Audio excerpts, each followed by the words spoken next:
Hi అండి, welcome back to our channel Yashasvi world. ఈరోజు వీడియోలో నేను సేమియా పాయసం ఏ విధంగా చేస్తారనేది చూపించబోతున్నాను. నేను ఈ పాయసం చేసి 2 అవర్స్ అయిందండి. 2 అవర్స్ అయిన తర్వాత నేను బౌల్లోకి అయితే వేశాను. 2 అవర్స్ అయినా సరే పాయసం అయితే చిక్కబడలేదు. నేను చేసే విధంగా చేస్తే అసలు పాయసం ఈవినింగ్ వరకు కూడా చిక్కపడదండి. ఫస్ట్ అయితే నేను వీటికి కావాల్సిన ఇంగ్రీడియంట్స్ అన్నీ తీసుకున్నాను. సగ్గుబియ్యం వచ్చేసి పావు గంట 15 నిమిషాల ముందు 20 నిమిషాల ముందు నానబెట్టుకోండి. ఫస్ట్ అయితే గిన్నెలోకి నెయ్యి వేసుకొని జీడిపప్పు బాదం పప్పు చిన్న చిన్న ముక్కలు చేసుకొని వేయించుకున్నాను. ఇలా మాడిపోకుండా వేయించుకోవాలండి. నేను స్టీల్ గిన్నె పెట్టడం వల్ల కింద అలా అనిపించింది, కానీ పలుకులు అయితే మాడలేదు. తర్వాత కిస్మిస్ కూడా వేసేసుకొని బాగా రోస్ట్ చేసుకోవాలి. అదే గిన్నెలోకి మనం ఒక కప్పుతో అయితే సేమియా సగ్గుబియ్యం కలిపి నాకు 1 కప్పు వరకు తీసుకున్నానండి. కాబట్టి 2 కప్పుల వాటర్ వేసి 2 కప్పుల పాలు వేసుకున్నాను. మొత్తం 4 కప్పులండి.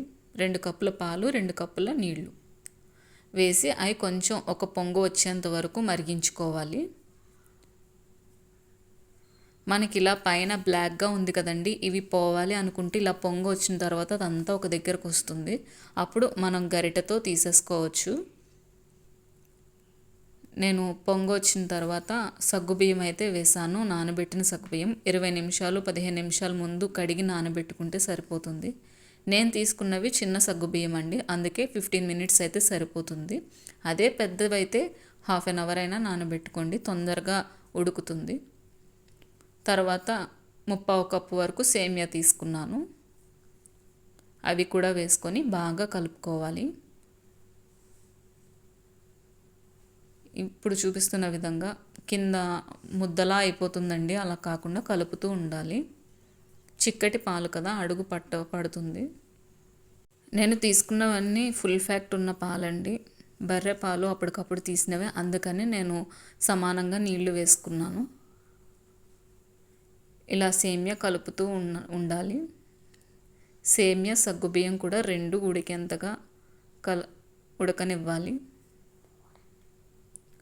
1 కప్ వరకు పంచదార వేసుకున్నానండి. 1.25 కప్పు వేసుకున్నాను. ముందు 1 కప్పు అయితే వేసాను, సరిపోలేదు. మళ్ళీ 1/2 కప్పు వేసుకున్నాను. కరెక్ట్గా సరిపోయిందండి. 1.25 కప్పు వరకు వేసుకోవాలి. మొత్తంగా వేసి కలుపుకోవాలి. సిమ్లో పెట్టుకోవాలండి మంటనైతే, ఎందుకంటే లాస్ట్కి ఉంది కదా, లాస్ట్కి వచ్చేసింది కదా ప్రాసెస్ అంతా. ఈ టైంలో సిమ్లో పెట్టుకోవాలి. హై ఫ్లేమ్లో పెడితే మొత్తం దగ్గరకు అయిపోతుంది. అలానే రోస్ట్ చేసుకున్న డ్రై ఫ్రూట్స్ కూడా ఉన్నాయి కదా, అవి కూడా వేసేసి మొత్తంగా కలుపుకోవాలి. షుగర్ వేసిన తర్వాత ఎక్కువసేపు ఉంచవలసిన అవసరం లేదండి. షుగర్ అంతా మెల్ట్ అయ్యి ఇంకొంచెం మనకి పల్చగా అవుతుంది. ఆ టైంలోనే మనం ఆఫ్ చేసేసుకోవచ్చు స్టవ్ అయితే. ఇలా ఇప్పుడు చూసారు కదా, పల్చగా అయింది. నేనైతే స్టవ్ ఆఫ్ చేసేసి నెయ్యి కూడా వేసుకున్నాను. యాలకుల పౌడర్ కూడా షుగర్ వేసిన తర్వాత డ్రై ఫ్రూట్స్ వేయకముందు వేసానండి.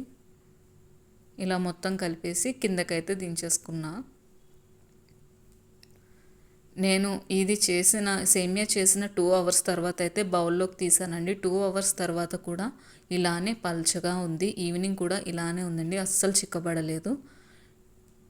ఈ వీడియో కనుక మీకు నచ్చినట్టయితే ప్లీజ్ అండి లైక్ చేయండి, షేర్ చేయండి, అలానే సబ్స్క్రైబ్ చేయడం మాత్రం మర్చిపోకండి. కామెంట్ చేయడం మాత్రం అస్సలు మిస్ అవ్వద్దు.